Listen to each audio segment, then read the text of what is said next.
What's up, YouTube? It's the Action Figure Grader coming back to you with another market update, this time for vintage Kenner items. I've got a few early releases, but most of these are later Return of the Jedi releases, as well as some Power of the Force, last 17. But a really nice batch here, both graded, ungraded, mint on card, as well as loose. So let's go ahead and dig right in. Oh, one other thing before I forget, I want to say thank you again to everyone who bid in the last auction for the donation, and congrats to Carrie. Carrie, I've packed your item, and as soon as I can get free from kid duty, I will ship off your CAS graded TIE Fighter pilot and send you tracking. I also want to say thank you to several folks that contributed to just direct donations to the effort I had. And let me go ahead and name those guys now. Justin Maben, Boss Bounty, of course, we all know Boss Bounty. He was kind enough to send a donation. Ian Jones and Nick W. So thank you guys so much for sending in some contributions by PayPal. And thank you again to Carrie for winning the graded item. So just a really good effort from everybody, and I really appreciate it. Let's go ahead and dig right in right now. The first one is a 12-back C Princess Leia graded 75 by AFA.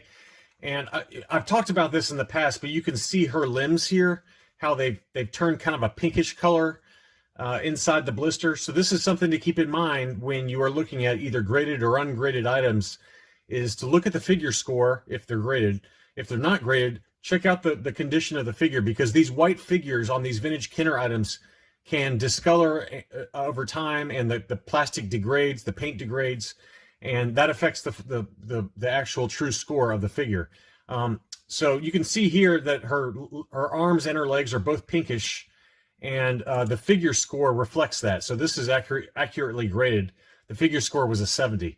So a really nice item, though. I mean, don't get me wrong, this is a 12-back C Princess Leia. So it sold for a pretty high price, $12.25 plus shipping. That's probably about right, given what we've seen with some of the other 12-back items that have sold over the recent months.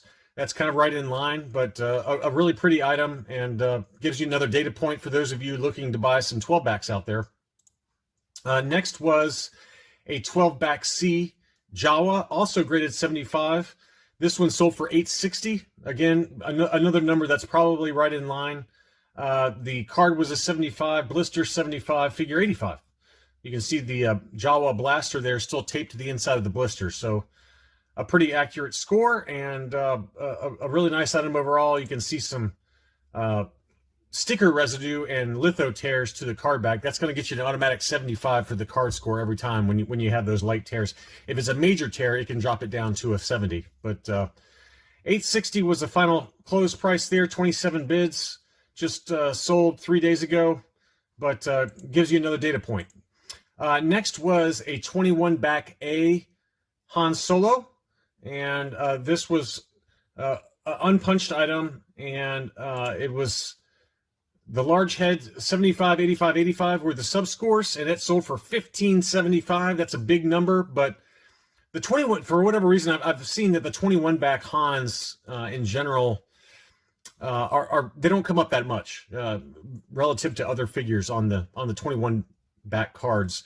So I expected it to go for a high price. I thought it would be more in the $1,200 range, but $15.75 was the sales price. A really beautiful item. Then next we had another. This is a different seller, but this was a 12-inch Luke Skywalker AFA 80 grade, and I thought actually this price relative to some of the others we've seen was actually pretty good. This one sold for $14.42 plus another $50 shipping, so that puts you at about $16.50 after taxes and shipping expenses. The subscores were 80, 85, 85, so really high score. But again, this is well below where we've seen some of the others sell here recently, and so I was a little surprised it came in that low. And I thought that was a great pickup. Whoever got that was a pretty good price. Next, interspersed throughout here, I've got a few loose graded figures, and this is Ron W. over at Collectibles Investment Brokerage, and he has just got some beautiful high grade AFA loose figures that sold here recently, and this was a pretty high number, $672.50 for an AFA 85 plus Luke Bespin with blonde hair. That's a big number, in my opinion. I mean, I think for an 85, I paid 170-ish, maybe a year and a half ago. So that just gives you an idea, again, of the premium that people are paying for 85 pluses and 90 loose graded Star Wars vintage figures. And I noticed this when I was looking at this one closer, but look at the paint on, number one, the right foot. You can see some at the very bottom of his foot there. I can't tell if that's the acrylic case shining or if that's paint defect. It might be the acrylic case on that one. But right here, you can see a factory paint error where the brown from his boots has splotched his, has created a paint splotch on his leg. So that combined with the defect here, there's like an air bubble on his hand from the paint. You got another defect right here on his arm. So look, I know that every grader, a grader's view of a figure is subjective. I'm sure it's got really tight limbs. The rest of the figure looks gorgeous, but 85 plus is too high, in my opinion, for this figure. This is more like an 85 to me. And there's no way I would have even come close to this number on the sales price. So, that's just my opinion. So the grade is one thing. It's always nice to see the grade, but always zoom in on the photos and really look at what you're buying. You're buying the figure, not the grade. And this is a case where I feel like the buyer paid for the grade versus what the figure really is. And I'm not saying it's a bad figure. It's a gorgeous figure, but this is not an 85 plus grade figure, in my opinion, with the factory errors or the factory defects from the paint on this figure. Just my personal opinion on it. And you can even see in his hair there, right here, it's got quite a bit of either rub or factory paint defects there in his hair. So I don't know how this got an 85 plus, but that's way too high of a grade, in my opinion. It's an 85 at best, in my opinion. Next is another item I was thinking about bidding on, and Chris W., who runs Orange Droid Vintage Toys and has been on live streams, he and I were trying to guess at what the final price would be. I was thinking about bidding on it just to add to my Jawas, but this one went higher than I was willing to pay. And Chris, before this auction ended, he guessed it was going to sell at $600, and he was basically right on the money. It sold for $592 plus $13 shipping.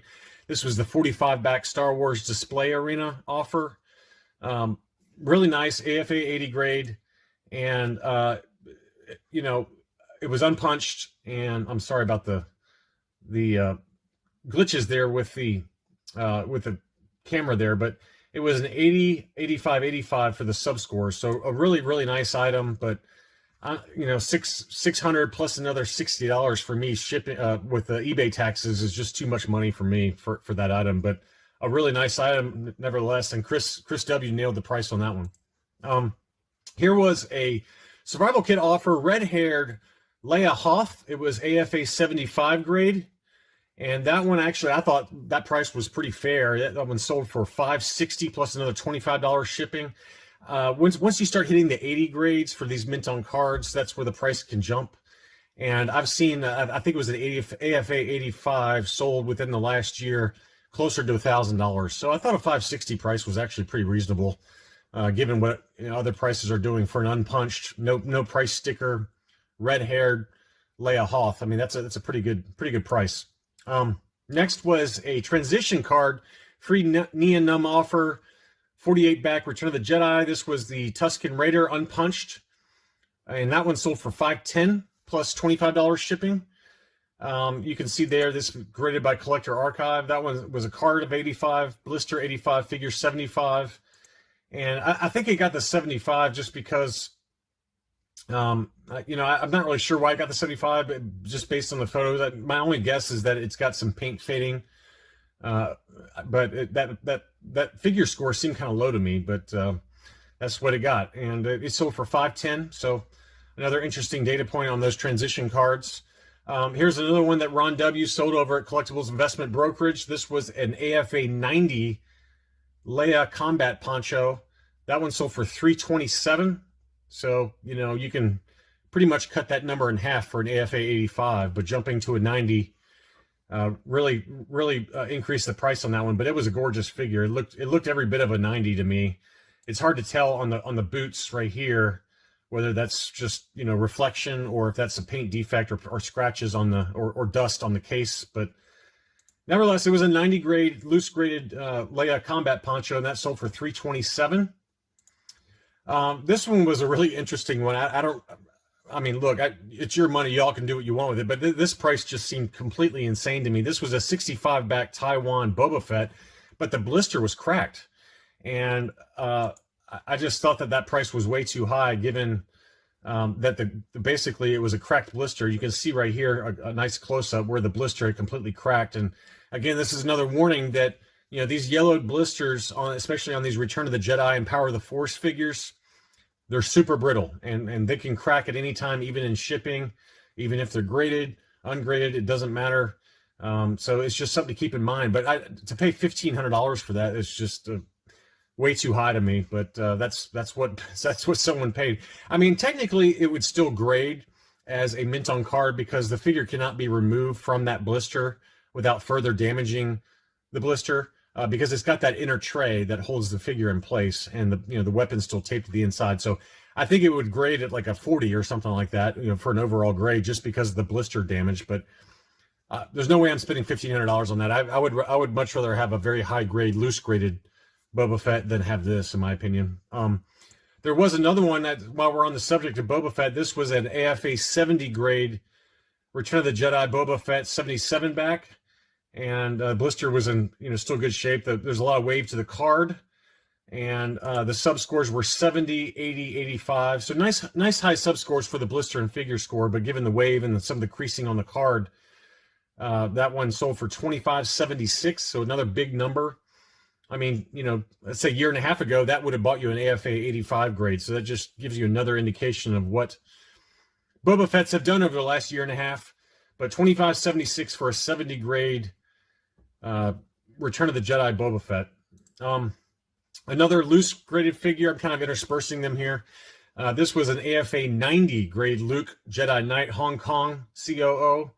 That one sold for about in line. I mean, I've seen this sales price of $378.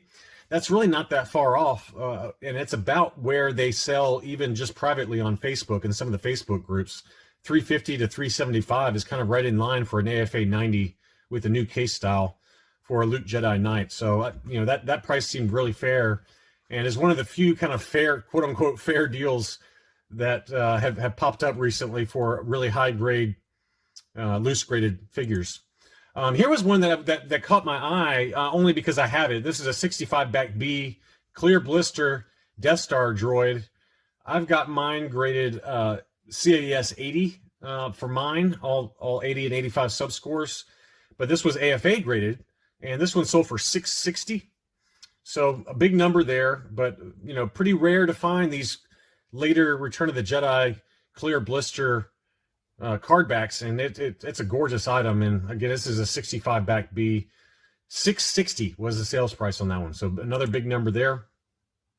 This one actually I thought was a pretty good deal. This was a clear blister 65 back Jawa, and this is another one that usually you always find yellowed, but that blister was nice and clear, beautiful item. It did have some sticker residue there in the upper right hand corner of the card back, but the subgrades were 80, 80, and 90, so really nice sub scores there. But that one sold for $442 plus shipping and taxes. I thought that was actually right in line and a pretty good price, really. I've seen them sell for much higher than that, so I think whoever picked that one up got a pretty good deal. Another one is a 77 back made in Spain Spanish PBP Greedo. This is one I have, straight 85s. Yellowed blister just like mine. That one sold for $264. I thought that price was pretty good. And you can see down here in the bottom left-hand corner of the back of the car back where it says made in Spain. So all of the Cantina creatures, Greedo, Walrus Man, Hammerhead, and Snaggletooth, all of those came on 77 back Return of the Jedi US release, but they say made in Spain down there in the bottom left, so that's how you know they're PvP figures. So that's something to look out for, is all the Cantina creatures. But overall, pretty nice condition. It's probably like an 80 grade overall, and $264 I thought was a great price, really great price. Whoever picked that one up for a foreign made figure for the US market, they're not cheap. So really good pickup there. We got another hot one. This is a last 17 Luke Stormtrooper disguise. And this was the Palitoy Tri-Logo, unpunched, no sticker. I mean, just gorgeous. Here's a zoom in or close up of it, but wow, just really nice condition. Again, you got to be careful of frosting. It's really the frosting issue on Luke's hair. You'll see like a more of a whitish color to the hair. That really it mainly happens on the Power of the Force card back, but you don't typically see frosting. I've seen a couple, but you don't usually see frosting on the Luke on these Palitoy Tri-Logos. But this one sold for a big number. It was AFA 80, 80, 80, 85 were the sub scores. It sold for 1501 plus shipping. And again, I think that the only thing I question is whether this is an 80 score for the blister. It just had quite a bit of dings up there. I mean, my Luke Jedi Tri-Logo has less damage than this, and it got a 75 for the blister score. So I guess the grader was feeling a little bit generous that day, but this was an unpunched example, really nice, and 1501 I thought was right in line with market. I mean, the Luke Stormtrooper last 17 figure has just skyrocketed, loose graded, mint on card, damaged mint on card. I mean, 1501 for a high grade Palitoy Tri-Logo is a pretty good deal in the current environment. Next was an ungraded Power of the Force A-Wing, another last 17. This one sold for $560. I thought that price was pretty good. It's an unpunched example, really nice high grade, probably an 80 grade at a minimum. Just no creases on the card, pretty minimal edge wear, and that one sold for $560. That's right in line, I think. I mean, like I've mentioned in past videos, I've seen this figure loose ungraded sell for as high as $350 in some of the Facebook groups. So $560 for a mint on card in that kind of condition is a pretty good price. Next, we had this one was the most ridiculous of everything on this list. This was a loose graded AFA 90, so very high grade again.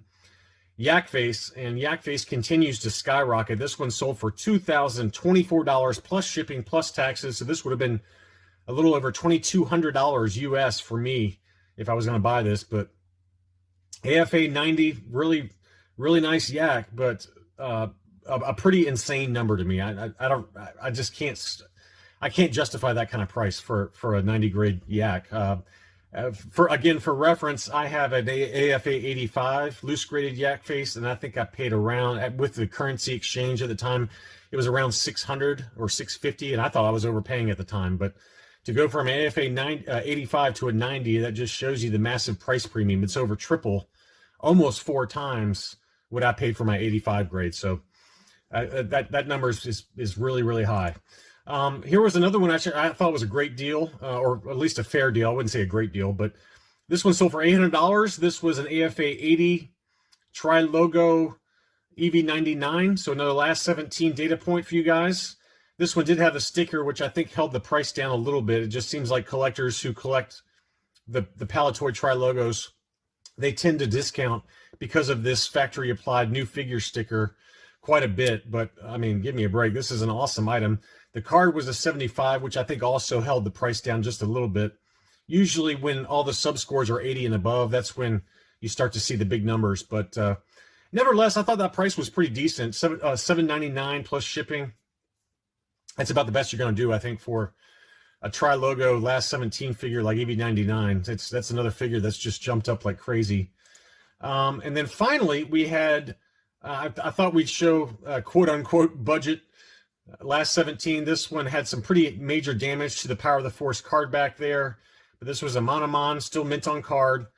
Probably a 70 grade, if I had to guess, if accounting for that card damage near the hang tab and kind of spiraling out from there. But that one sold for $377 plus shipping. Again, loose and ungraded in really high grade condition. You can talk 250 to 300 pretty easily for an Monomon. So that price was pretty fair, I think, if you're willing to live with some of the card damage that was on there. But anyway, just some more data points out there for some of the vintage Kenner and vintage Palitoy and last 17 and things like that. I hope everyone is doing well. If you are new, welcome, and I hope you'll consider subscribing. If you're an existing subscriber, thank you again so much for watching, as always, and I'll be back soon.